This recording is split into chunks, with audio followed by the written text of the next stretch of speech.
I'm Kevin Ranke, and I'd like to welcome you to Beyond the Echo. I ran for governor in Michigan.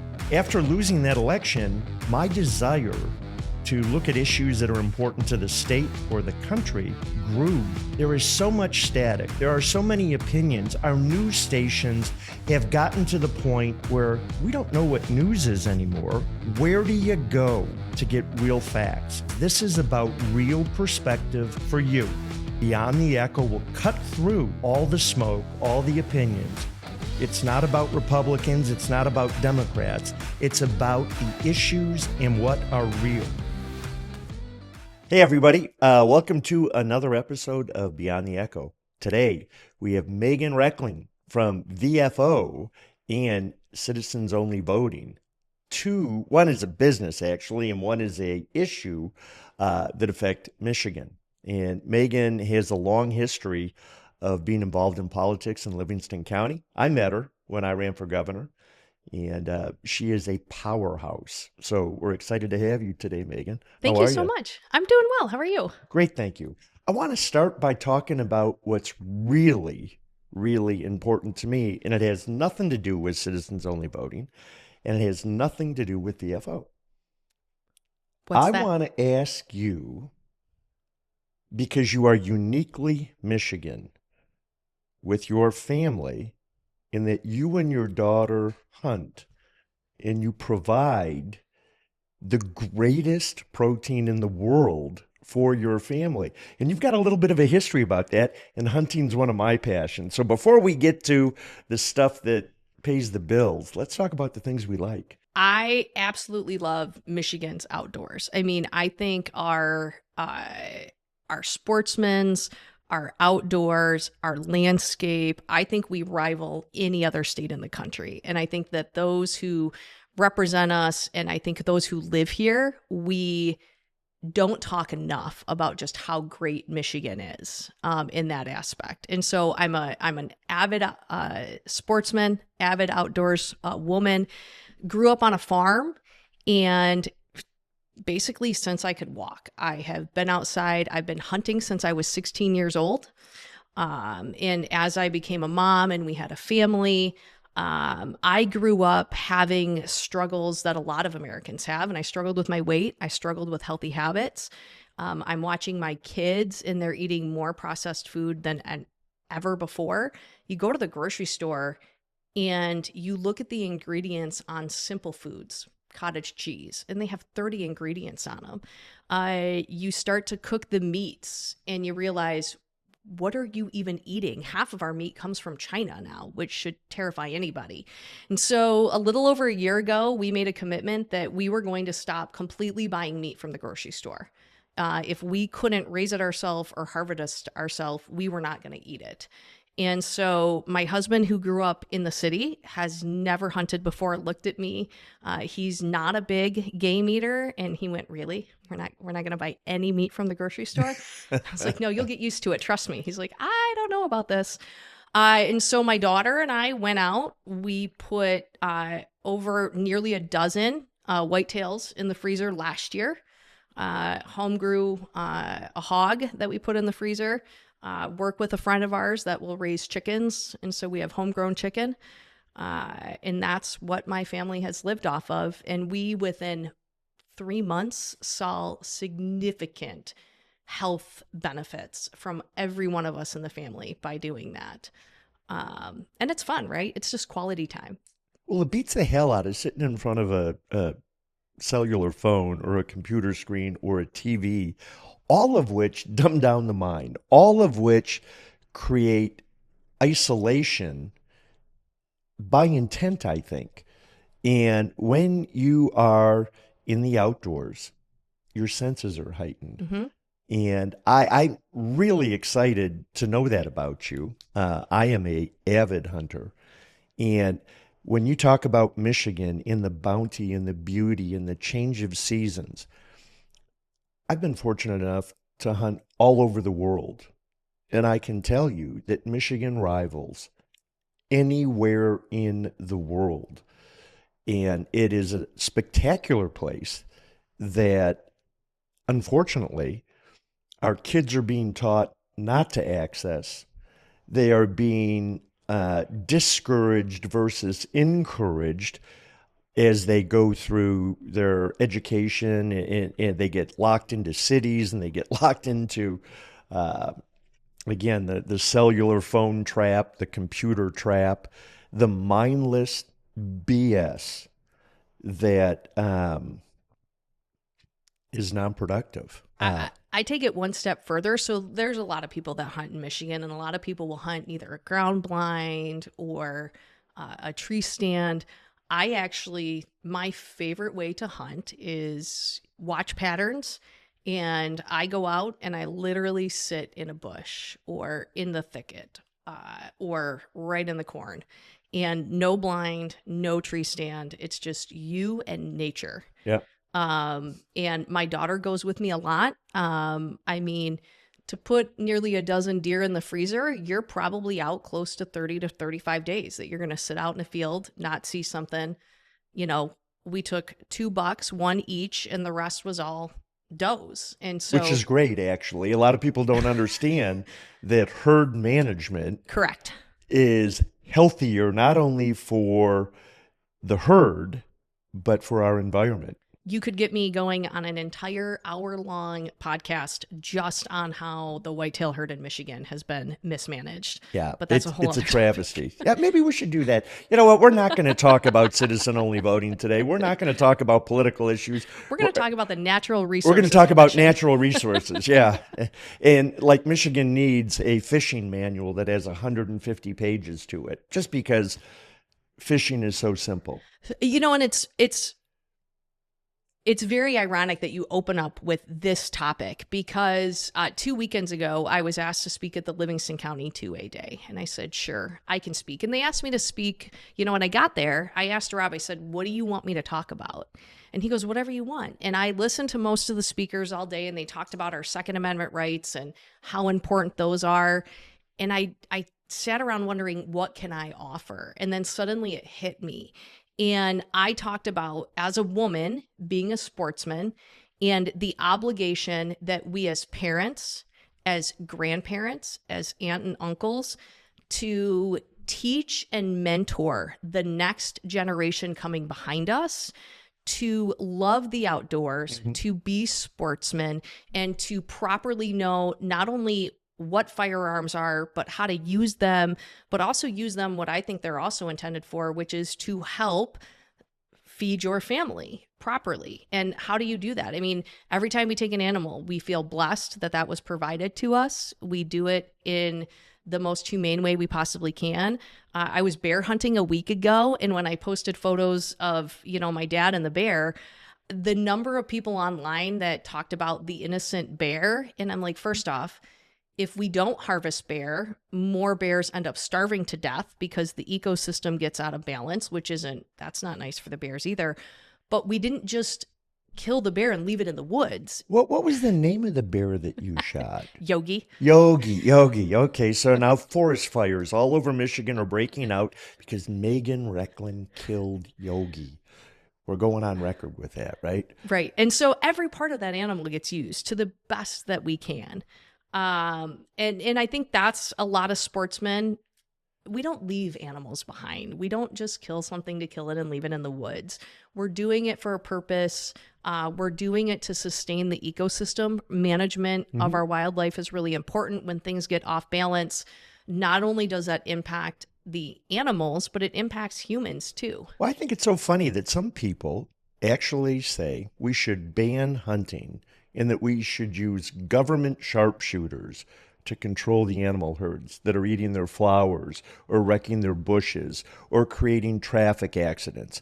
But citizens, heaven forbid, shouldn't be able to provide for themselves. And, you know, we're going to get to talking about politics, but what a beautiful place to start, because the necessity of hunting, and I've hunted my whole life, love it. It's what I do. I've been to crazy places, again, all over the world hunting. And there's a lot of places that are on the number one tourist destinations in the world that I'm not interested in, that I haven't been, and I really don't care about. but I've seen the mountains in Tajikistan and Kyrgyzstan. I've been in the Russian mountains in the wilderness, in British Columbia, in South America, in Africa, and seen it the way it was intended to Mm-hmm. be, or as close as possible for the way it was intended to be. My family, like yours, I don't know that we're 100% without eating store-bought meat, but I know this, that we're in probably the 85th or 90th percentile. Um, I shoot my deer. I now process my deer We talked myself. about that last year. Yeah, I make my own sausage. I make you name it. Anything you get in a butcher shop. I'm really proud to say that if I haven't done it, I'm learning to do it, and my family enjoys it. And instead of chickens, what I refer to as chickens are pheasant. And I can remember when my kids were growing up, it was always hilarious because in our house, we would serve them pheasant. And I would just say it was simpler. We're having chicken. Chicken. So when they go to their friend's house and someone got served chicken, the kids would come home and say, you know, Mom, Dad, That was the worst chicken. so and so's mom can't cook. She made us chicken and it tasted really funny. And we would chuckle. But again, that pursuit. Two of my three children shoot and hunt, and it's a very unique time, and it's very powerful from a family perspective to experience that. So I think it's a fun way to get into constitutional rights Mm-hmm. in Absolutely. government and that evolution,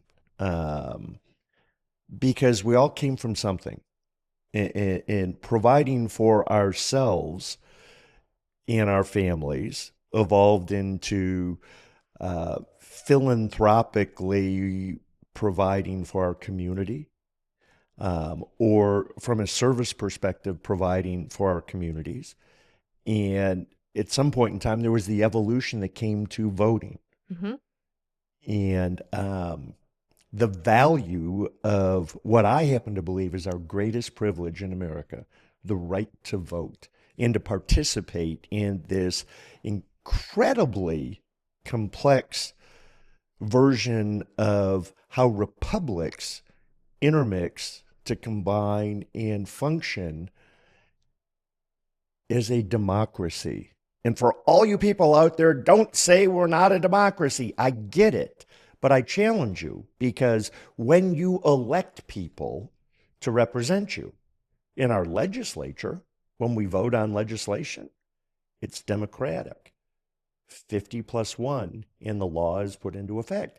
In our legal systems, through the appellate process, when we get to the final arbitrator of the law, which is our Supreme Court, guess what it is? A democratic vote. The 50 plus 1 of the court Right. determines the direction that we go in. And we have to acknowledge the fact, for all those way on the far right that say we're a republic and that republic needs to stand on its own. Yes, it does need to stand on its own, but it also needs to figure out how it integrates itself into the other republics and how those republics integrate themselves into the federal government. And we're going to talk about citizen-only voting. So in our Constitution, I believe that it identifies the right to vote. It does. Now Yeah. it does. It does now. It does now. Talk about it. So, a couple of years ago, we had all of the left-wing coastal elites come into Michigan cycle after cycle, and they put on another ballot initiative, Proposal 2 at the time, which put in the Constitution language that guarantees all of us in Michigan the right to vote. I could spend all day talking about the amorphous language that opens with, and how I believe it was intentionally drafted in a way that is so ambiguous and so open-ended that will allow the court, eventually the state Supreme Court, to interpret what that means, to kind of restrict Republicans from making common sense election changes moving forward. But when you talk about Can we stop for a sec? Because I don't understand why it's a Republican issue. I don't either, to be honest. To me, it's an issue of the people. And the question begs to be offered, if you believe in America, and America is ever evolving, unlike other countries around the world. It's ever changing, and it's a balance. It's almost a weighted average over time that can frustrate people, but it also is what has allowed us to thrive. But the concept of you being able to choose your leadership should be unique to you being a member of that entity. And what I mean by member is being a citizen, because the leftist elites propose that if you live in a area, you should be able to vote simply because you live there. And that would imply that illegal immigrants, and I think there's what? How many million that have come in over the last 10 million. 10 million. That's under Biden, but there's been millions of illegal immigrants that live here today, that are living, that don't conform to all of the rules and regulations of America or Michigan or the community that you live in. And yet the left says they should be able to vote. Well, they take it another step further. It's not just them that they say should vote. They say if even a United States citizen temporarily lives somewhere, that's where they should be able to vote. They almost want to be able to completely transplant their voter base geographically, depending on what would serve them the best during an election. It wouldn't surprise me. I mean, and there are those people out there that would do that. There are paid protesters. Well, and that's really kind of what stems this here, right, in Michigan. So back in 2023, there was a court in California. A lot of people don't know this, but there was a court in California where the state Supreme Court ruled, because the state constitution did not clearly say only citizens could vote, that means that the citizens of California did not intend that only citizens should vote in their elections. And they ruled that on a local level, non-citizens could be authorized to vote in elections. And that really caught the attention of a number of people and said, whoa, wait, hang on, time out. And then right following that, a court in New York did the same exact thing. A court ruled that because the New York state constitution didn't clearly say only citizens could vote, that non-citizens could vote in elections. And so what are the two highest states from an immigration and a legal alien perspective? California and New York. Coincidence, folks? I mean, imagine. And so when you look at our state constitution, I hear this a lot from people. It already says only citizens could vote. And I say, no, it doesn't. Words matter. Yes, they do. Words are really important. And if you read the right to vote, our state constitution says every citizen has the fundamental right to vote. Saying every citizen has the fundamental right to vote is very different than saying only citizens have the fundamental right to vote. In a legal context, those are very different. To say all of us hold that right versus only all of us hold that right. You know, I think Don Henley, in one of his songs with the line, "And lawyers dwell on small details," is epitomized with our Constitution and with the example that you just set forth, because words do matter when they are in a legal document. And most of us don't want to read those documents. Correct. Most of us believe that the intent of documents are good and for the betterment, and I happen to disagree with that. And my example of that would be the thousands of rules, regulations, and laws that are on the books that aren't enforced because it's inconvenient to enforce them. And yet, as citizens, we paid for every single one of those rules, regulations, and documents to be created, and we selectively choose. And it's my belief that over time, that has eroded our rights. And we now have kids. And one of the most interesting dynamic conversations we have in our family is, what rights do my children have and recognize versus the rights that they think they have? Right. And voting is one of them. We've got an unengaged electorate. I don't know, what was the percentage of Michiganders that were registered to vote in the last election that actually voted? I think on a statewide election back in 2024, we were right around the low 70s. So about 72%, I believe, of Michiganders actually. Yeah, I thought it was cast a lower ballot. than that. And by the way, not right or wrong, because in a perfect world, I'd like to see 100%. Correct. And with the caveat that says, I'm going to educate myself versus just show up and pull a lever. I am completely against straight party voting. I think that is to the detriment of the people and the citizenry. Which is now a constitutional requirement. Absolutely. I am against, for the majority of people that use mail-in voting. Interestingly enough, I want 100% of the people to vote. It shouldn't be convenient. It should require, in my view, a commitment to show up. Because as soon as you start mailing those ballots out, and I'll give you an example. I've said this before on the show. Both of my parents have died in the last 5 years. And my dad has been dead for 5 years. My mom has been dead for 3 years. I continue to get ballot applications for them. But not only do I get singular ballot applications, I get multiple ballot applications.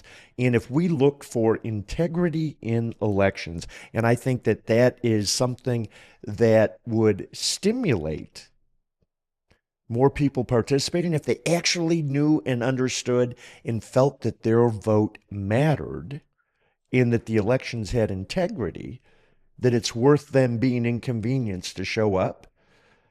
And because of that, as some people in our government try and make it easy to vote,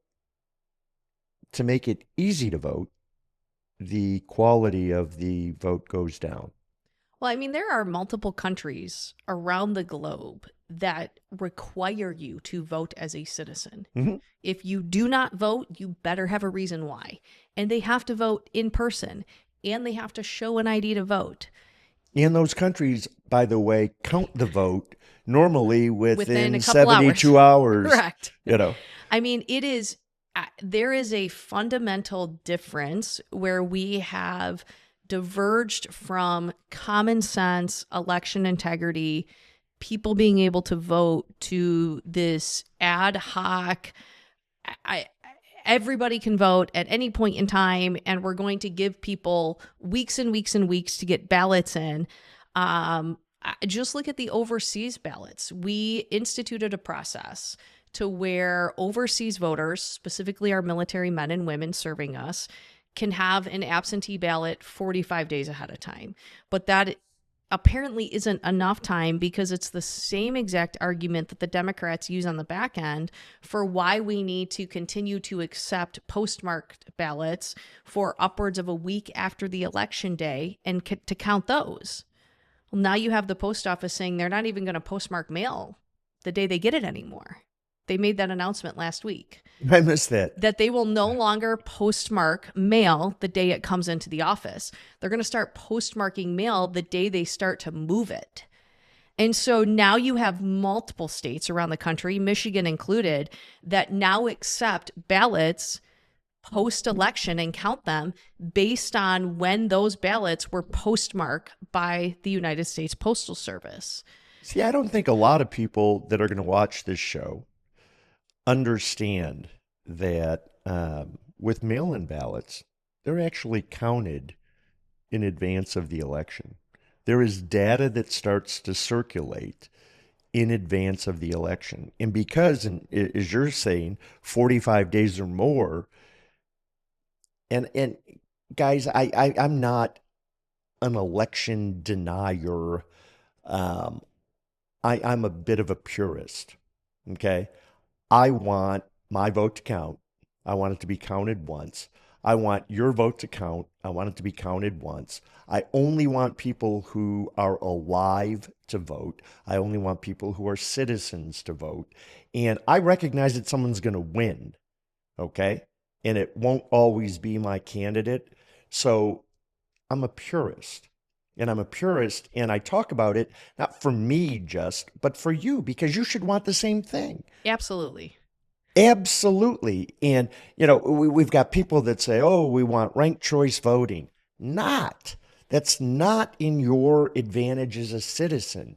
You want to vote, and you want to take the Electoral College, which is a brilliant balance that allows our republic to thrive, versus those that would say, let's eliminate the Electoral College, which would eliminate our republic. Absolutely. And force us into a democracy. Well, if we know that New York and we know that California, two of the largest states in America with the largest illegal immigration issues in America, have those people voting, what does that do for the value of your vote? It reduces it. And what does that do for your representation? It threatens it. We've got issues where you have taxation without representation in Michigan going on right now that seems to be okay for one party, and it's impacting mid-Michigan. Our elected officials are failing to act. Both sides, actually, and I don't understand that. By the way, I don't understand a lot of things when it comes to Lansing because it doesn't make sense. But the fact that people push back against citizen-only voting, which requires what on this initiative? So it does three main things. It requires that it clearly states in the Constitution that only citizens can vote in our elections. The second thing that it really does is it forces the Secretary of State to review our current voter rolls, verify the citizenship of everybody on the voter rolls, and then remove any non-citizens that she finds. And the third thing it does is it requires that residents actually show a photo ID to prove they are who they say they are when they vote. In most of those reforms are common sense. Over 80% of Michiganders, so both Republicans and Democrats across our state, agree that these are common sense guardrails to put on our elections. But you'll commonly hear Democrats, or I hear others, say things like, we know that 15 non-citizens voted in our elections last year, but it was only 15. Oh, well, pick out 15 residents that you're fine telling them their vote didn't count. Whether they voted for Republicans, Democrats, Libertarians, that's irrelevant. We know that at least 15 of our fellow citizens did not have their votes count at the end of the day, and they were canceled out. To me, it's unacceptable that any citizen's vote would be canceled out in our elections. It is the fundamental basis of what makes us Americans, having a vote in who represents us at the state, local, and federal level. And to know that a non-citizen cancels our vote out is simply unacceptable. So 0 is the proper answer. 0 is what we should be shooting for. And it really amazes me that this issue just has become so partisan, because it's not partisan. Jocelyn Benson, our current Secretary of State, everything that this initiative does, she could choose to do today. She's choosing not to do it. Well, she should do it. In essence, it's within this what they refer to as the spirit of the law. Correct. And she is intentionally misinterpreting the law, coming up with her own rationale or a political viewpoint that allows for the opportunity to change the intent of an election. I don't think people realize how many people in Michigan vote multiple times, and the number is significant. This would start to restrict and eliminate that, because now you would have to intentionally be committing a crime versus unintentionally. And I want to explain my unintentional, because people don't realize when there's 40 days or 45 days to get in your mail-in ballot, well, you actually have a right to change your vote. Correct. You could go to the Secretary of State's office and say, I want to change my vote. But if you use a different address, or you use a different form of ID, or you use your full name versus your surname, all of a sudden you start to see redundancy. And I bring this up because I thought it was really interesting during this last election. I talked to Guy Gordon at WJR, and I was participating with a group where we looked at the Secretary of State's reports daily on the elections. And I called Guy and I said, Guy, there's this person, I won't name the person's name, true story, that he's voted 27 times. And Guy goes, Kevin, you're getting, you sound like Trump. You're starting to put your tinfoil hat on. You're doing this, you're doing that, you're an election denier. And I said, no, Guy, this is the state of Michigan's report. And it reports who voted. And this guy's voted 27 times. And I said, to see that, you're going to be interviewing Jocelyn Benson this morning.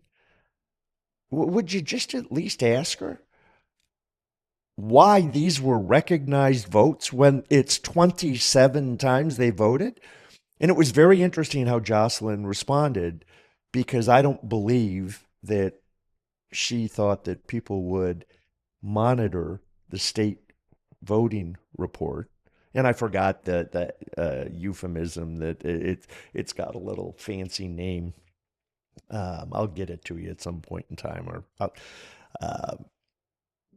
But she was really taken back by Guy asking, we catch that and we figure it out and we fix it. Well, how about we don't allow that? Well, I was gonna add, because when you said Jocelyn Benson misinterprets, I think that fundamentally wraps up what she does wrong.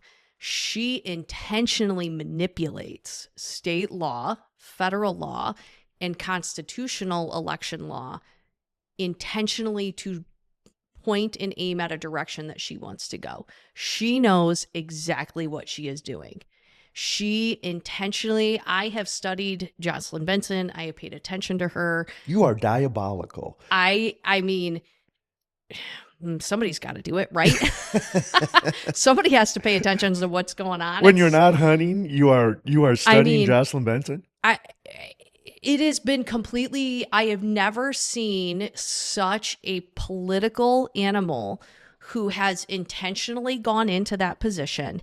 And from day one, every single step she has taken, every single staff person she has hired in that elections division has been with intention. It has been with purpose. And it has been to fundamentally change how Michigan operates. What you're saying is it's been partisan. I mean, from day one. And it's going to continue. Election integrity shouldn't be partisan. Our clerks should be. My mom is a county clerk. I hear her all the time talk about how I was a county chair when she was the county clerk. And I would call her and say, Mom, can I have access to X, or can I do Y? And she would say, only if you don't mind that I send an email to the chair of the Livingston County Democrat Party and offer the same thing. Because if I'm going to do it for you, I'm going to do it for them.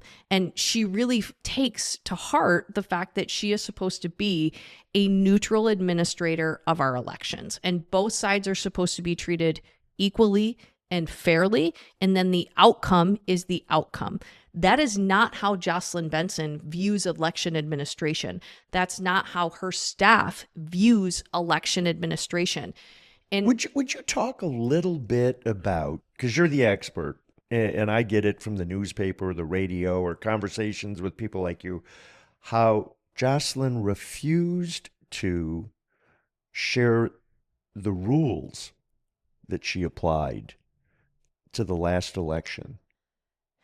I mean, it's not that she just refuses to share the rules. She is refusing to share. She said they were somehow proprietary. The training manuals. The training manuals. 83 county clerks, 1,400 local clerks, all of the election inspectors, thousands of election inspectors apparently saw, but that's proprietary. That the citizens didn't have a right to look at the training manuals and to ask questions. Correct.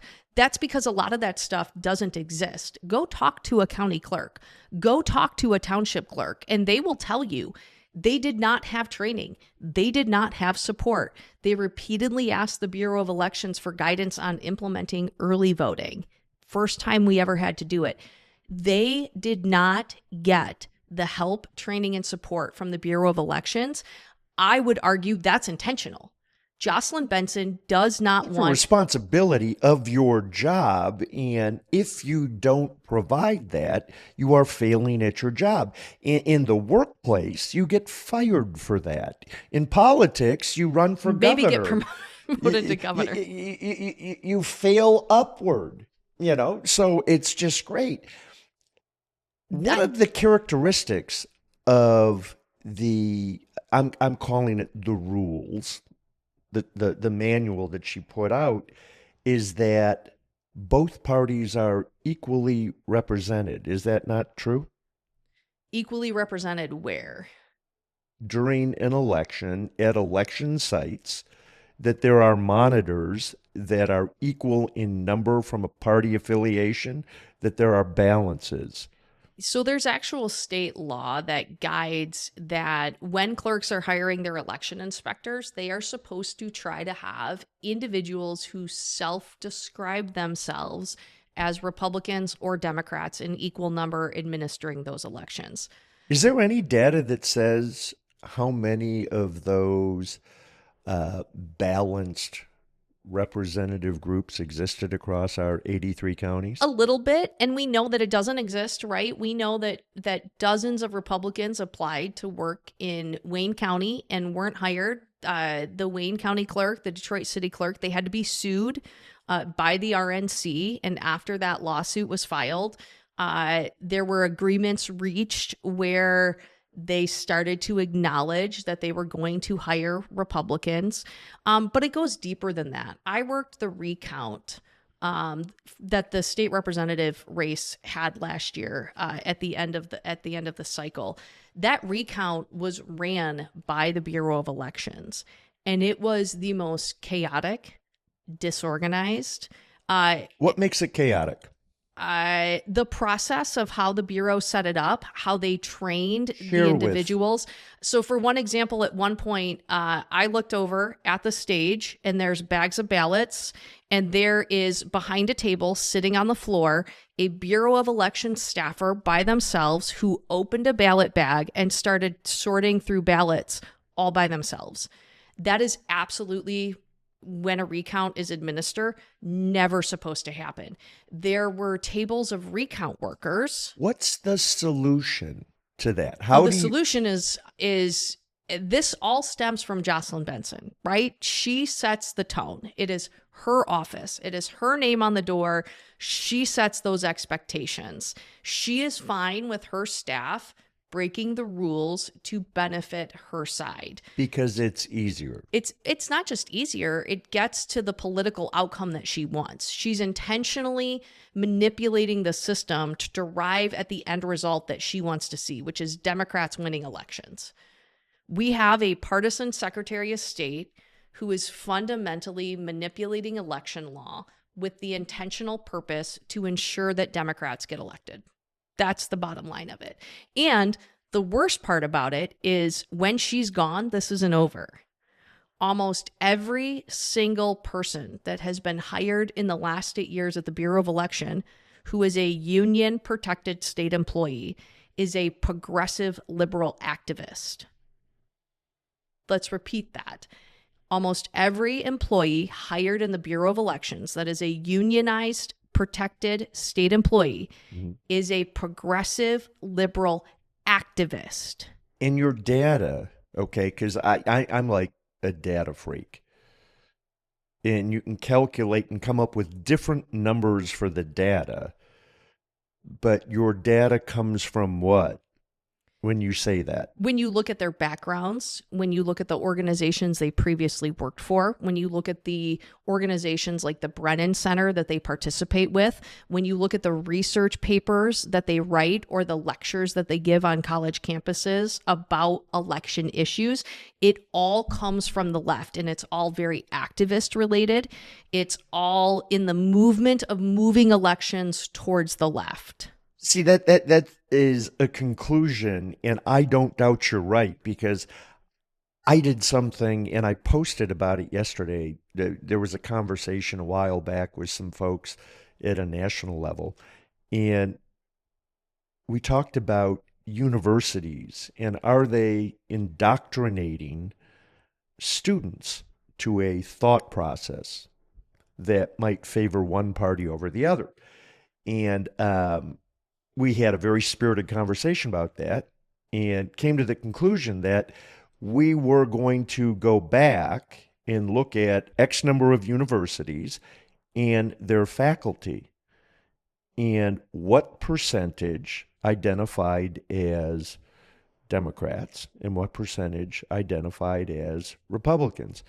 And yesterday on social media, the graph came out, and it's not surprising when 99% of the people that our children get exposed to at what are considered some of the best universities in America are Democratic or socialist in their views, and 1, 2, 3, maybe as high as 15 or 20% are conservative.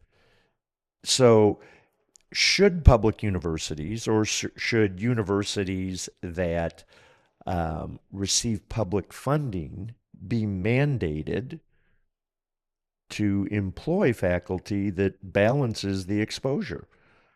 Interesting concept, because all these folks that want equity, right, conveniently say, well, not there. We want theocracy, or we want ideology that suits us versus equity.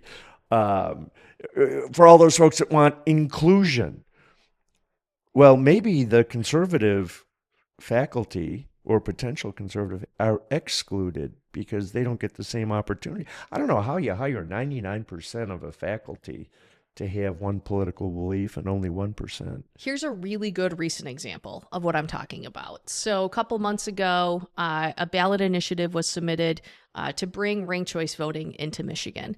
And once an initiative is submitted, it goes to the Bureau of Elections and the State Board of Canvassers. And the elections director is tasked with writing a 100-word summary. Well, the full-time elections director was on paternity leave, and so the deputy elections director had taken over and had to write the 100-word summary. And afterwards, I remember having some conversation with some individuals who oppose ranked choice voting, who were speaking at that Board of Canvassers meeting, saying, we were a little surprised that the summary that came out of the Bureau was more favorable to the organization than we thought it would be, because oddly enough, the opposition to ranked choice voting in Michigan is not partisan. Both Democrats and Republicans, especially Democrat election administrators, adamantly oppose ranked choice voting. They know it doesn't work here. It will not work with the election laws that we currently have. One of the most vocal opponents opposing ranked choice voting is Barb Byram, the Ingham County clerk running for Secretary of State. I think it's one of the only things Barb and I actually agree on in the election world ever. And so people were actually a little surprised by how favorable the 100-word summary was until I sent them the college papers that deputy elections director had written.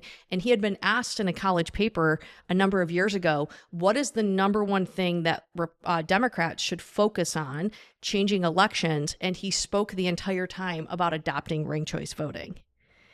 And I said, look at who wrote the summary and look at what he has been preaching for years when he goes to speak. This shouldn't have shocked anybody that the 100-word summary skewed in their favor. And so that's, one of my big concerns is, and why I'm excited for an initiative like this, is we have allowed over the last 8 election cycles Democrats to fundamentally undermine the integrity of our election laws through ballot proposals. Between the Independent Redistricting Commission, Proposal 2, Proposal 3, time after time after time, Democrats have chipped away at our election rights. Well, to be fair, though, Republicans have had proposals that were equally as self-serving. I don't disagree, but the Democrats do it better. They absolutely do it better, and they've been more successful than us. But this is an opportunity for us to finally go on offense instead of defense. Totally agree with that. And by the way, support it. Correct. Correct. On record of I'm supporting it. I'm not dogging the system. I'm just talking about how it is. I mean, the fact is, I have people all the time tell me we have to stop the ability to do constitutional amendments, or we should change it. That's a separate issue to me. If we don't like the rules of the game, we have to change the rules of the game. But the fact of the matter is, for nearly what I'm going to deem a decade now, when you go back to the Independent Redistricting Commission, Democrats have been very successful in Michigan using our system to fundamentally change election laws through constitutional amendments. Well, it's because Democrats traditionally focus on elections 365 days a year, every day, every year, correct, all day. Even when we don't have elections, they're focused on the next elections. And yes, it's contrite to say Republicans are busy working and being with their families and trying to do other things than change the political spectrum of where our state or our country are going. So Democrats also know that majority matters. There's a reason why Michigan is targeted. There's a reason why Michigan is the number one state in the country that out-of-state money, national and international money, come in and influence our ballot proposals. I didn't know that. Michigan is the number one state in the country for that. Really? And that is because Democrats know there's a math equation. There's a reason why John Fetterman mattered, even after he had a stroke, because they know that our system is currently built on 50% plus one. They know that those from seats, a legislative perspective, on both the state and federal level, they understand that the way they fundamentally undermine and change the process is to ensure that they always have 50% plus one. So the map and the math matters to them. Michigan matters. Michigan is a state that in a national level plays a very significant role, and they know that if they can make a change in Michigan, because we are a purple state, we swing back and forth. Yes, people can look at the state of Michigan and they see a lot of red, but if you put the Electoral College in the context of a state election, it goes back to the Independent Redistricting Commission. It goes back to why Obama and Eric Holder targeted Michigan, because they knew that there was no way to start to win the congressional delegation. There was no way to win the Michigan House or the Michigan Senate, definitely the Michigan Senate, without intentionally manipulating the redistricting commission, because Republicans live in the rural area, which is a majority of the state of Michigan. Democrats live tightly packed together in cities, and that is when you look at a map, when you look at a political very map of common. our state, it's very common. You see blue in Southeast Michigan, Grand Rapids, up in Traverse City, and red covers the rest of the state. And so they knew they had to break up those highly Democrat areas. They don't want to win seats in Detroit by 90%. There are state house seats that they win by 90%. Yep. Those are lost votes to them. They want to win every seat by 50% plus one. And that's their objective. And that's what they have perpetually moved election laws to do. And Michigan is targeted intentionally to do that. Republicans, on the other hand, not only do we tend to have jobs, but we tend to look at things like it's our job to be neutral administrators. It's our job to follow the law. You mean to actually represent people to the do way the job they were elected to do? Yes. Yes. Yeah. And by the way, folks, when you are elected, you know, when I ran for governor, people said all the time, where do you stand on this issue? And it's a fair question, but it requires an honest answer.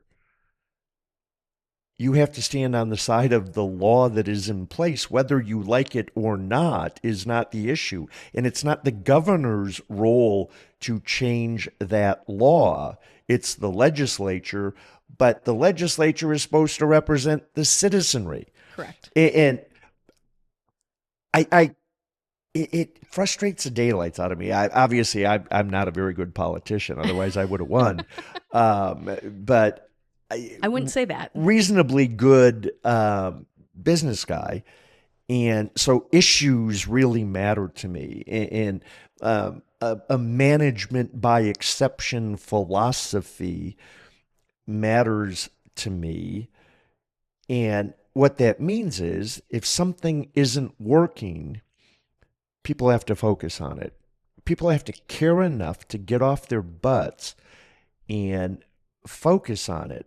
And to hear politicians spew all of these things that they are going to do that they have no power to do, they sound great.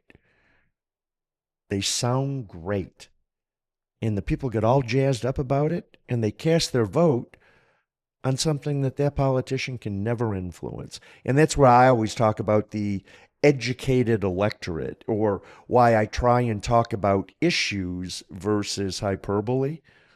I like to remind people that we are truly a representative republic. We have districts, we have state house members, we have state senators, we have county commissioners. But only if people participate are you represented. But not just participate. You have to understand that every single one of them who was elected by those who elected them to represent them. One of my number one pet peeves is when I hear people say they represent the entire state of Michigan. No, they don't. The governor represents the entire state of Michigan. Your state senator represents you. They are your voice. They are not my state senator from Livingston County. Or your representative. Or my representative does not represent the city of Detroit. And some of our issues are fundamentally diabolically apart, just based on geography. We are an agriculture community that's rural. We are a commuter community. That is not Detroit. That struggles and has a significant number of other issues that they care about. And so when you look at your senator, your representative, your county commissioner, they were elected by you to represent you. So I'll hear people all the time tell me, I sat and I called all 110 state house members. And I'm like, well, you only needed to call one. We need to hold those people accountable, because a lot of people get elected. And again, new to the game. I my whole life stayed out of politics by design because I find it reprehensible. You should have taught me that when I was 8 and got into this. You know, but I think it's so interesting that we elect a representative, and I'm just going to pick whatever level it is, and that person gets elected, and then they start to implement their views rather than the views of the people that elected them. And when we talk about delegates, and I want to evolve to delegates, this is obviously very wide-ranging. I want to tell you one story before you move on from this topic, before we get to delegates. You want to do it now? Or? If you're going to move on to delegates, I want to tell you. So I've worked in the legislature for 24 years now. I'm a dinosaur there. And I remember I've been very blessed to work for, when I start to work for somebody, I work for them their entire term. So I start with them and I finish with them until they're term limited. And I remember one time, I've been very blessed that I politically agree with most of the people I've worked with, and when there's been tough votes. But I remember there was one vote in particular that came up on the board, and we had some pretty tough conversations. And they told me how they were going to vote on this issue, and I said, that is not where your district is at. And it's the only time that I very passionately informed the member that they were going to vote against their district, and it did end up costing them. They were unable to win future elections as a result of that. Good. And that's, to me, you're 100% correct. Your job when you go to vote is to represent those. Now, I always clarify. I think Tom Barrett said it the best, and I heard him actually talking to somebody who once on this, and it was related to abortion. And he said, I made it very clear to the voters where I stood on that issue. That's a morality issue for me. That's a matter of my faith. And I very firmly, when I campaigned, told you where I would vote on this issue should it come before me, irregardless of where the district's at. You could vote for me or not based on that issue. And I give him a lot of credit. I mean, he's in a tough seat. But he was very upfront where he stands on that issue. And should something related to that come up, this is where he was going to be. See, I think using that example, and that's a tough example, two things. When you are an elected representative, you still get to vote. And Tom can vote based on his moral belief. You are not mandated to vote. Correct. And it's my personal belief, and maybe politically it's wrong. I'm not saying that this is where I would stand on abortion. It's on any issue. That if your personal beliefs are so strong, and you have a right to have those personal beliefs and have them be so strong that you cannot represent in your vote what your constituents want, that you should not vote. And a lot of people will go crazy over me saying that. But at the end of the day, it's just like if you are an elected official, it is your responsibility to follow the law, whether you like it or not.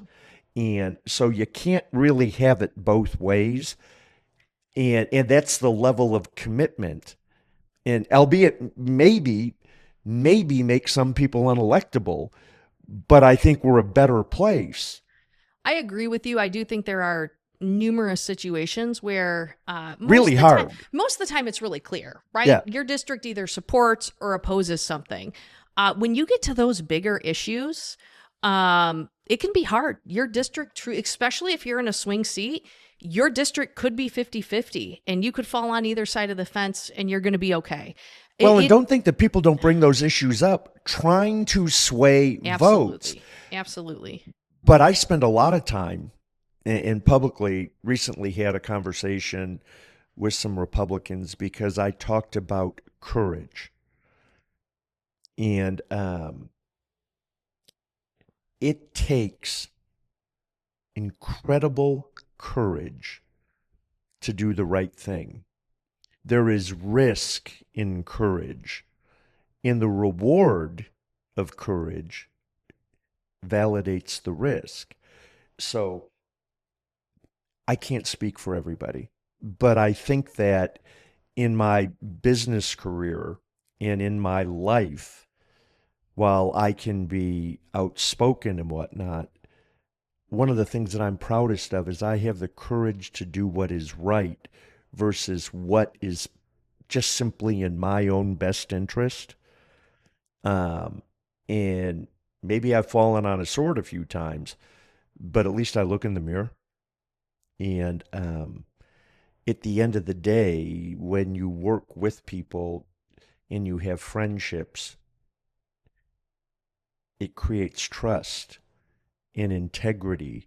And I believe that currently something in the system has diminished the trust we have in our elected officials, the integrity has been diminished in the actions of our elected officials. And it's because of manipulation on something like you just brought up. I think I think there are a number of people, yourself and others included, who are courageous. But I think Charlie taught us about 2 weeks ago that every single one of us has a little bit more left in us. Oh, absolutely. Absolutely. And I never followed Charlie Kirk. I was aware of him. I would occasionally see him on TV. I've never attended a Turning Point event. I always scratch my head. I saw blurbs about it. But Bill Bennett, who was in the Reagan administration, is a brilliant guy. And he recently wrote an article in reference to Charlie Kirk. And I don't know if you saw that I did article. see it. I'm not trying to be dramatic. The most profound, thought-provoking article I have ever read in my life. Mm-hmm. I've had conversations with Larry Arm from Hillsdale that were incredibly thought-provoking, but they were never reduced to the written word. And one of the things that he talked about, and I recently put it out on social media, is that this concept of democracy is an argument, not a solution. And the intent of those words, I had people say, oh, you dummy, we're a republic, we're not a democracy. They're intertwined. And I think the people watching our show understand that. And the ability to argue, the ability to have words that are so powerful that those that disagree with you think the only solution is to kill you, is maybe the greatest compliment that an individual in America could get. And I worry because as much as Erica Kirk is an exceptional woman and will do a wonderful job for Turning Point, she is not Charlie Kirk.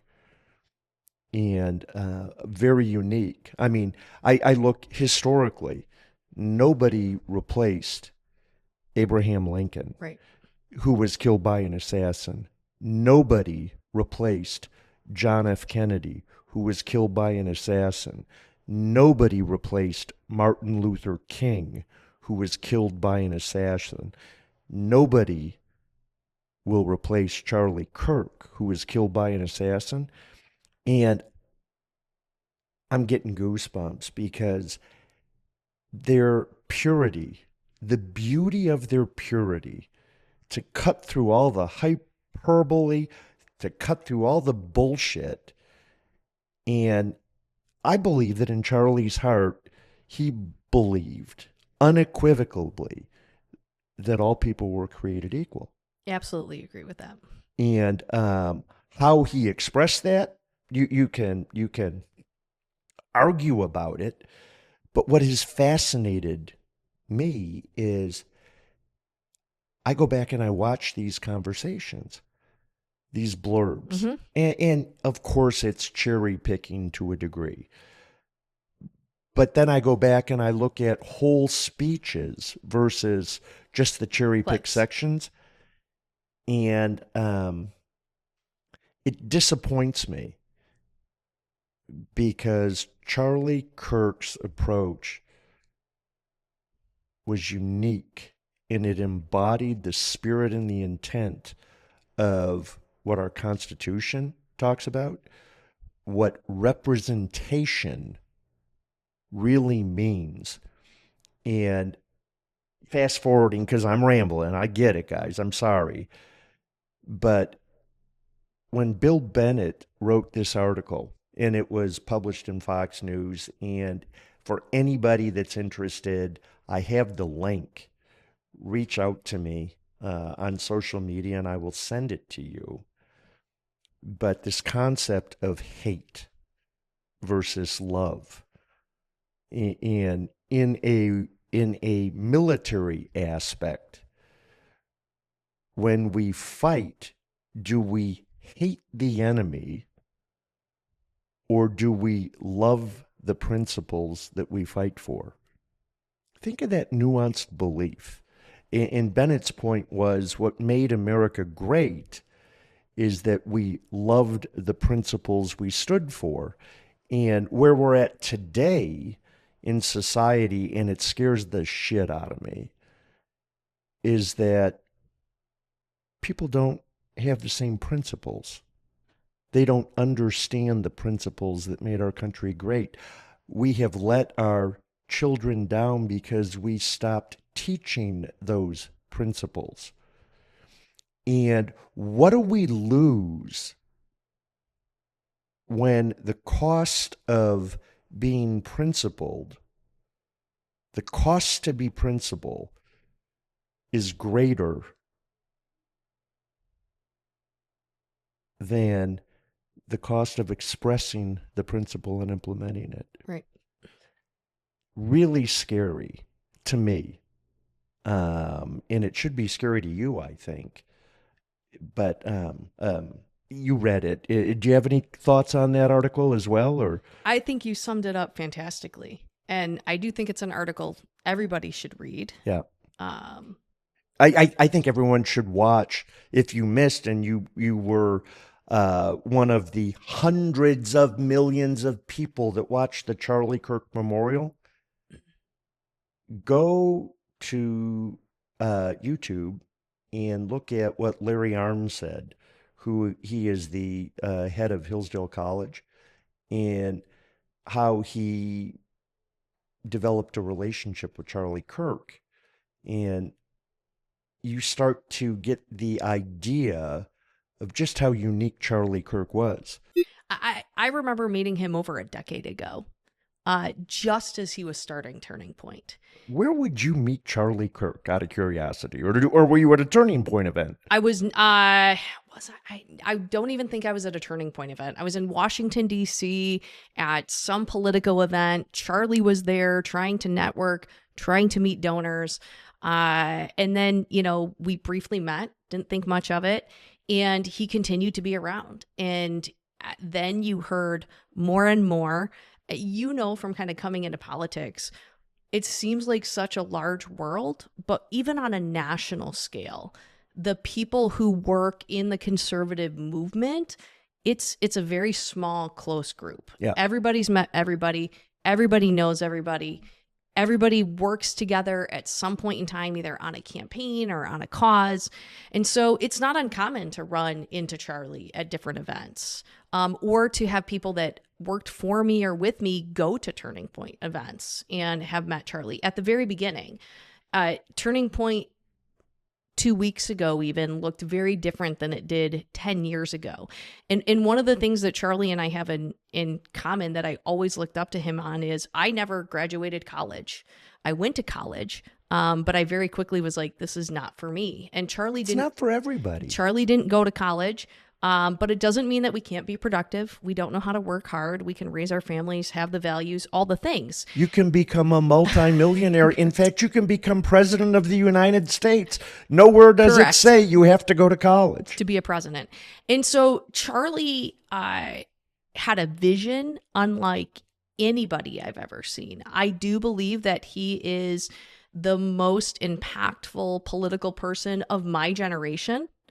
And will continue to be for a substantially long time. And I think if you even go a generation behind me, the number of men, especially young men, but men and women, but young men in the 15 to 20 year range that he was impacting, I don't think we're going to see that for another decade or so.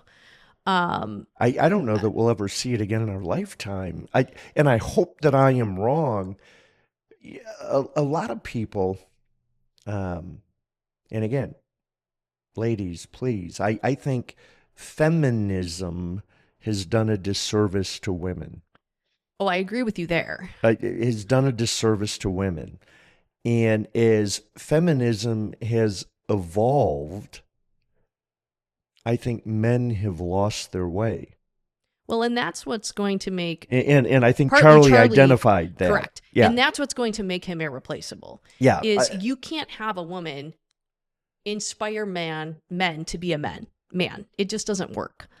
Erica Kirk, myself, no, none of us can get up and look a man in the eye and say, this is how you be a man. And that is one of the things that Charlie did. And it takes a man who understands the nuances of being a man to do that. And Charlie was very unique. Very unique. I just watched, in fact, last night, I saw a blurb of a young man who asked Charlie a question about who should pay for a date. And Charlie said, if you're a man, you never allow for Wait a till you girl watch to his clip pay on When You Get Married. for a date. I haven't seen the one on When You Get Married, but there are just certain things. And I have a son. I also have a daughter. And I tell my daughter that if she doesn't stop paying for the men she's with, I'm going to cut her off.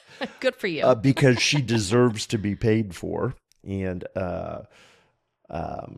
experience that. And I tell my son all the time that you open the door, you hold a chair, you pay for your date. You don't split it. And if you can't pay for it, then figure out another way to be with that person. Today's kids, in particular, white young men and women, are putting off getting married. Mm-hmm. They're putting off having children. And I happen to believe it's because we have created a society that requires two people to work outside of the household. And the hardest job in the world, I think, is being a parent. The second hardest job in the world, I think, is being a mother that stays home and takes care of their children and their household. The third hardest job in the world is being a man that works and can provide for their wife to stay home and bring up their kids in what I agree to be an appropriate fashion. Again, bash me away if you want. It's well intended. That there's nothing wrong with being polite. You don't have to be an idiot. Life isn't ever going to be fair. It's not going to be equal. And we like to follow leaders. We like a structure that provides positive reinforcement and a structure that provides positive results. And I'm no Charlie Kirk. I'm no Donald Trump from the personality dynamics or whatnot. But I think if you talk to my employees, that they would tell you that I was committed to their success, that I was committed to providing them an environment that offered them the opportunity to be successful, upward mobility, financial stability, that I actually cared. Didn't talk about it, wasn't a cynic about it, but that I gave a damn. And there's too many people in America that don't give a shit anymore, and it bugs me. Or all they give a shit about is themselves, and it bugs me. And we need to fight for people who care and not be intimidated by those people. Actually rally behind them rather than looking for fly, shit, and pepper to tear them apart. So you just hit the nail on the head, and to loop it back to politics, that's exactly why I do what I do. There are unfortunately, a lot of people in the political system that simply don't care. They don't care. Well, they care about themselves. They don't care if the candidates they're working for win. They Right. don't care if they're using their funds efficiently. They don't care if we're, I'm a true believer. I truly believe in conservative American traditional values. I want to have us elect leaders that are going to represent that. I want to help them get into office, and I want to make sure that they can be supported in order to help support those traditional values. And I watch so many people in the political world where it's me, me, me, me. How much money am I going to make? How much money can I milk you for out of your campaign?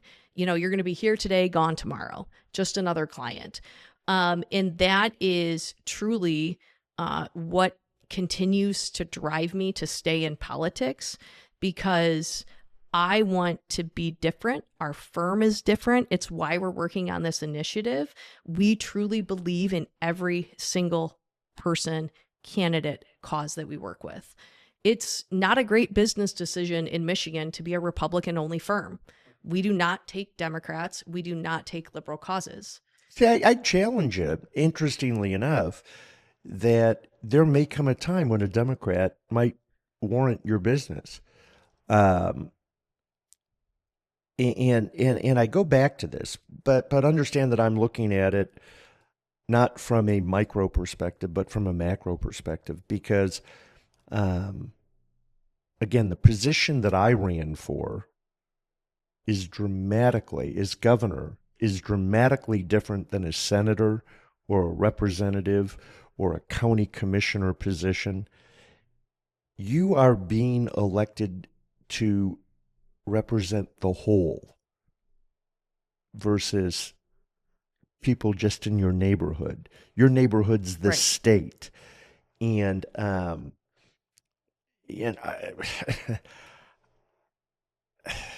crucify me if you want. I voted for Democrats in my life that I thought were better than the Republicans that were put forth.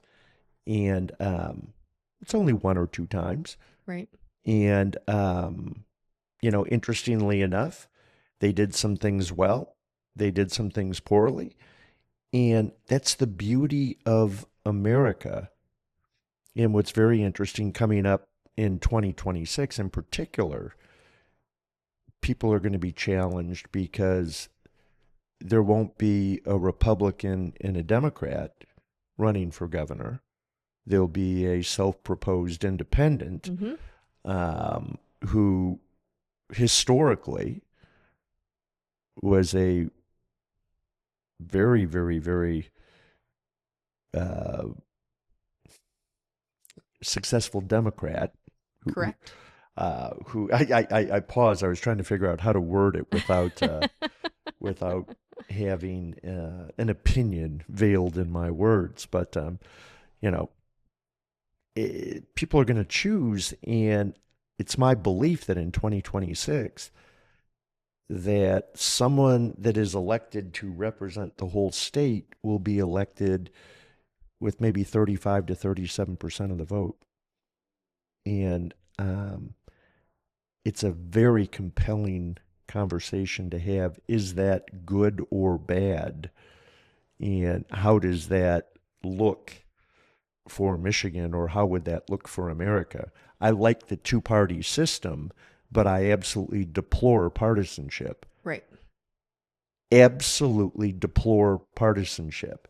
And the Republicans need to stop saying this person's a rhino or that person's a rhino, because they're willing to work across both sides of the aisle with the intent. And I get the frustration. I get the frustration because I think that in Michigan in particular, the Republican Party has not listened to its people for a long time. Right. And that allows for extremism to evolve, and it allows for I was going to use a cooking analogy, that you don't want the milk to separate. it wrecks the recipe. And the Republican Party has separated itself. It started feeding on itself because we stopped having conversations. Well, they let the perfect become the enemy of good. Yeah, yeah, yeah, yeah. Don't mean to get philosophical, folks, but I just got philosophical, and if you don't like it, don't watch. Um, what else, Megan? How are we doing? Do you know how many signatures have been collected so far? So I do. So we need 446,000 to qualify. That's valid. It's actually 446,198.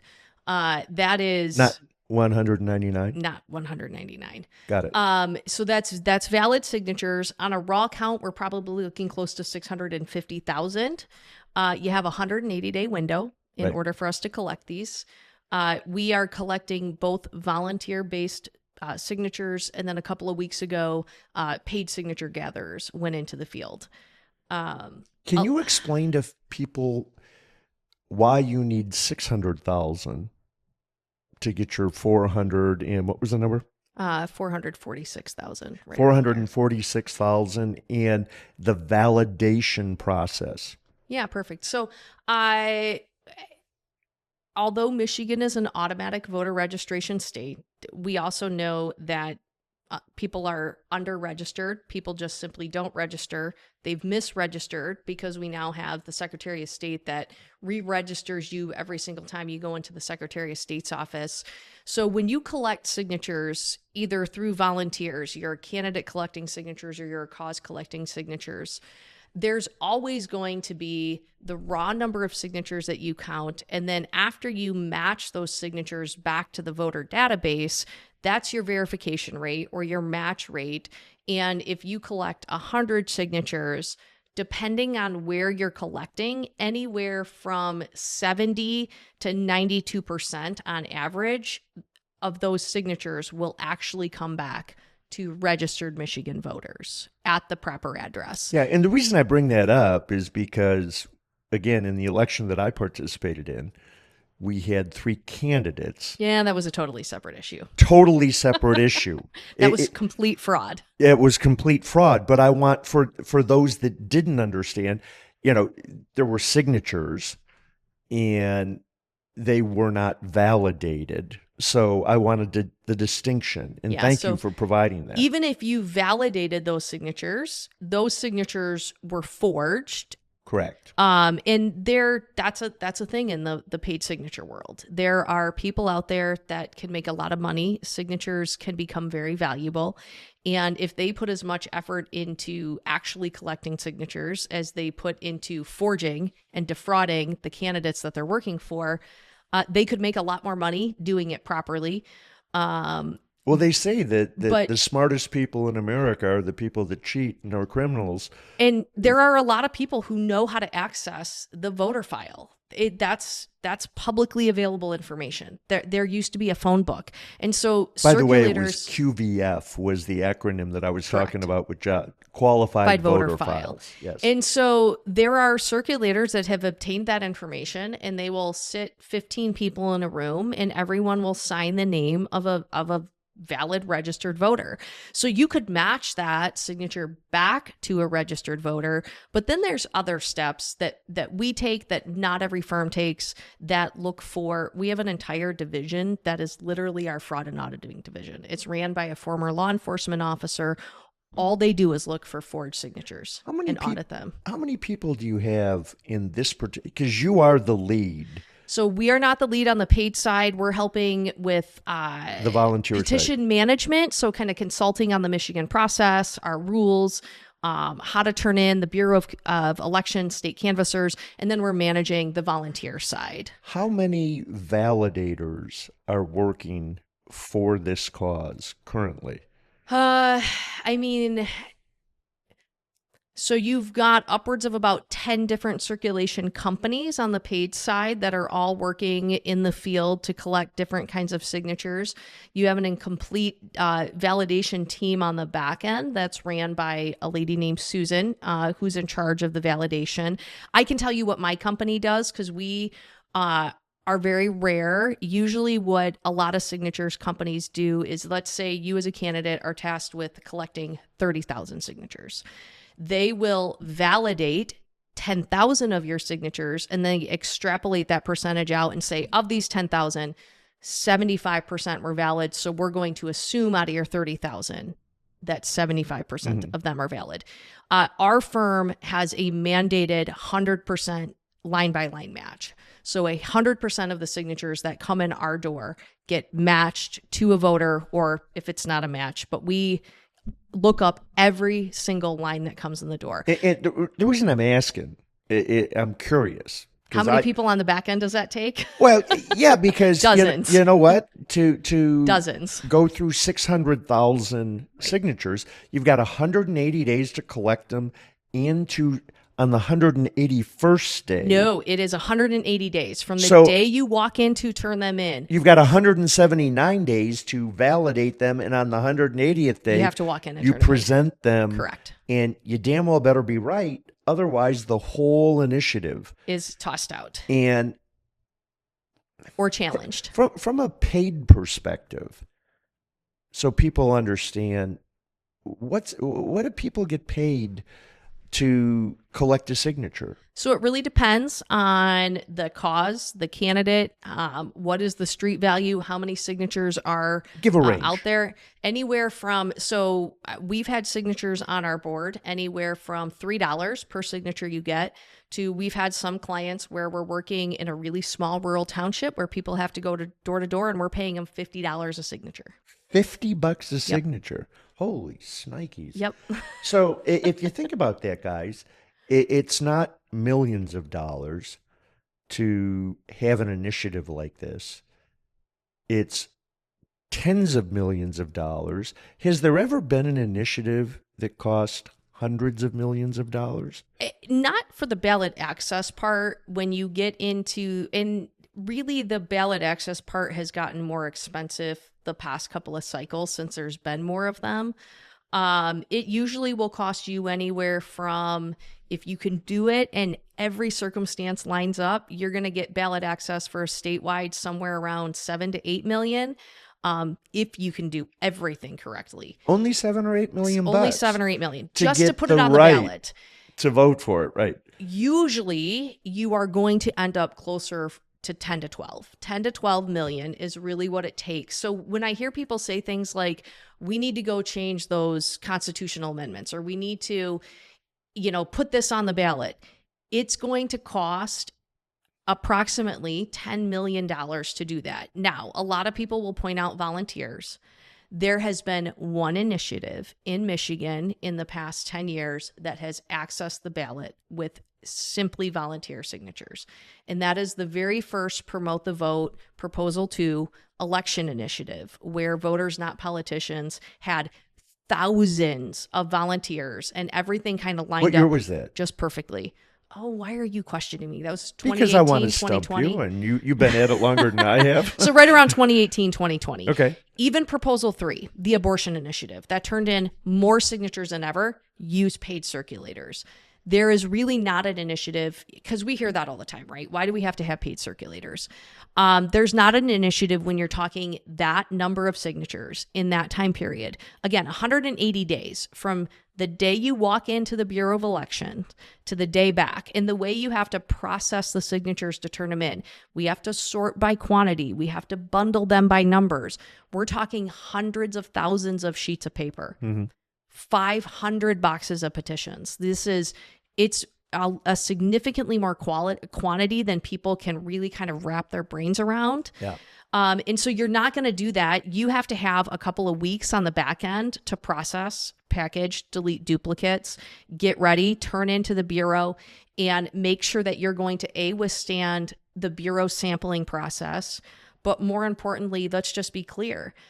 Any conservative candidate, any Republican running on the ballot in conservative causes, the Democrats are sitting on a war chest. They have a super PAC that has millions of dollars sitting in it.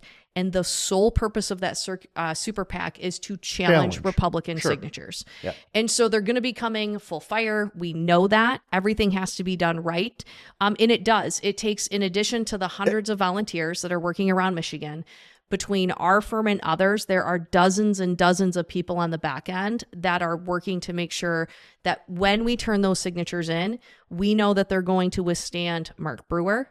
They're going to withstand Jocelyn Benson. Yeah. And all of the things that we know are coming at us. Yeah. I was really proud of my wife when we ran. She's a CPA and she is a perfectionist. And what she did with those signatures before we turned him in to have them validated. And someone told me that it was one of the cleanest sets of signatures that had ever been done politically, because it takes that mindset. Mm-hmm. And in her case, it was very important. That's how she contributed, and she did a hell of a job. And if you're not on the ballot, people can't vote for you. Right. Right? I mean, I always listen. We've got people right now where, how you doing on your petitions? I have friends running for office. How you doing on your petitions? Oh, I'm not worried about those yet. I'm like, you do know no one can vote for you until it's like the fundamental step number one. Yeah. You're not a candidate unless you're on the ballot. Right. And messing up your ballot access is the surest way to make sure that you lose your campaign. Yeah. Yeah. As a business guy, I would like to eliminate the need for people that are in your business. Thanks. No. And that's not meant to be, it's not a criticism of it. But I think that so many of these initiatives are byproducts of dissatisfaction of existing legislation or poorly constructed legislation. And I think, like successful business people do, in a very linear fashion. And I describe it as, if you have a puzzle, the only way you complete the puzzle is if every piece fits. Right. And so ballot proposals, to me, are a reaction to people trying to force bad pieces of the puzzle to fit. And it takes this initiative to straighten that out. And maybe that's not a great analogy, but you're spot think you on. get the it would hurt my concept. business. I would get it. No. It's nothing about you. No, but I personally agree the system should change. I think for the sustainability and long term, I completely would agree with you. But while we're here, I'm a big. I hear Republicans. You're a key element, right, of the time, in the place, in the issue, and totally acknowledge that.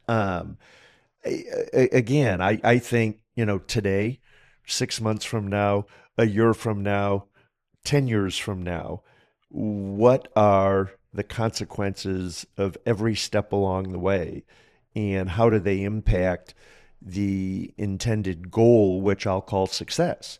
Mm-hmm. It's a strategy, and it's the implementation of a strategy, and it's the execution after it's implemented, and it's the accountability of that strategy. If you go back, I don't think the people who wrote our Constitution and decided to put the constitutional amendment process that they did in place would agree that it was intended to have anywhere from 2 to 6 constitutional amendments every on the ballot time, every 2 years, fundamentally changing our Constitution. Well, it's a compelling thought, because I would challenge anybody out there to tell me a government department that they think is functioning to their level of satisfaction. Right. And I say that. None.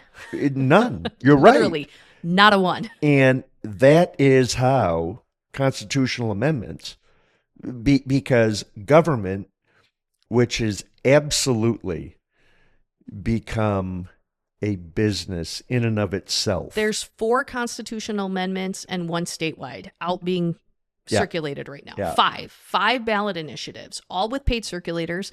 Once you put paid circulators in the field, the people who support you, if you put that type of investment in it, more than likely, short of fraud, substantial back end mistakes, those initiatives are going to get the signatures that they need. So we are now, the very first ballot proposal in 2026 has to be CONCON. That's number one, the Constitutional Convention question. Right. That's mandated to be there. But we are now looking at a possible 2026 ballot where we have upwards of 6 or 7 statewide initiatives on our ballot for voters to vote on with a 100-word summary, all making significant changes. And I mean, that's a lot. That's a lot for the people of Michigan to understand what they're asking to vote on, the policy. I mean, there's a progressive income tax that would decimate 90% of small business owners and add an additional close to 6%, an additional 6% income tax on top of what they're already taxed. See, I'm one of those folks that say we need to get rid of the income tax. So they want to add another 6%, not get rid of it. They no, want to go the opposite way. I understand. But a lot of people are going to hear, support education, kids need more. Don't you support our teachers? Tax the rich. That's their mantra, tax the rich. And most people think I'm not rich, so I'll sign that, having no idea what it really does at the end of the day. So completely agree with you. I would personally love to see the process change, but in the meantime, we got to deal with it. We got to play by the rules that are here. I tell Republicans that all the time, that tell me I don't like these election rules, or I don't like early voting, I don't like mail-in ballots. I don't like them either. It takes time, but change them. But be committed enough to change them. These are the rules we have today. Yeah. We need to play by these rules, and if we want to change the rules, let's work on doing that.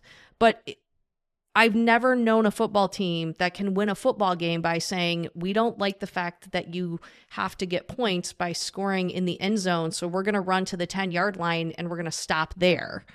You're not going to win a football game. So you can't intentionally set rules aside and think you're going to win elections when you know the other team is going to play to the ends of the earth. Yeah, yeah, absolutely. Well, I hope that the people that watch this listen to the wisdom in your words, because there's a lot of it. And it's not just on this issue, but it's on broader issues that can be applied many different ways. I think that you being here is another step forward, and I want to thank you for that. Yeah, thank you for having me. Again, from my view, citizens-only voting is the first step in protecting you. And it's not a Republican issue. It's not a Democratic issue. It's 14 states, I believe, as we sit here today, have implemented this same amendment. And they are liberal states. They are conservative states. 80% of the people in America value Republicans, Democrats, Independents value the concept of citizen voting. And I encourage you, if you have not signed a petition, call Meghan where, or email where, or look where, because we have to have valid signatures to get it on the ballot, and then you have to vote for it when you have that opportunity. So where should they call? I'm not letting you out of here without a call to action. There you go. Keeping our right to vote isn't something that we're just going to idly sit around and keep. So every single person at home can help us with this. We need 650,000 signatures, but it breaks down really easy. If every single person who believes that only citizens should be voting can commit to helping us collect 25 signatures, we're going to hit our goal.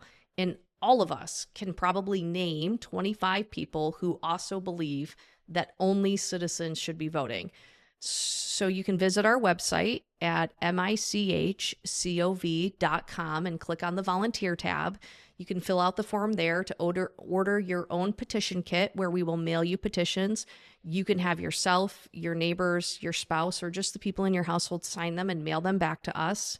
You can call me on my website or my cell phone, 517-672-6823. I know I'm crazy. I give my cell phone number out to I everybody. give out mine too. I'm not afraid. And then you can send us an email at info@michcov.com and we will get you petitions. So call us, email, visit our website. We will help you out because we can't do this without you. How many days are left? The process has started. How many days are left? We are on day 56 Day right 56.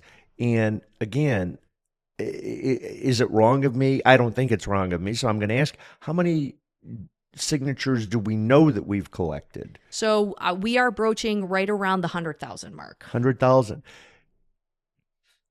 Folks, if this issue is important to you, what 56 days means is that 33% of the opportunity is gone. And don't wait till next week. Don't wait till next month. Get off your butt and do something. Care enough to make a difference. And by the way, I say that because I'm going to be giving Meghan the signatures that I've collected. And I've been out doing it myself. It's not below you. It's worth your time. It's worth your treasure. It's worth your energy to get engaged, to make a difference for yourself, for your community, for our state. Thanks for listening to Beyond the Echo. It's been another great conversation with Meghan Reckling, and we'll look forward to seeing you again soon. Thanks for tuning in to Beyond the Echo. If you enjoyed today's episode, be sure to like, follow, and subscribe so you never miss an update. We'd love to hear your thoughts, so drop us a comment and share the podcast with your friends. Stay connected and keep the conversation going by following us on social media. Until next time, keep exploring beyond the echo.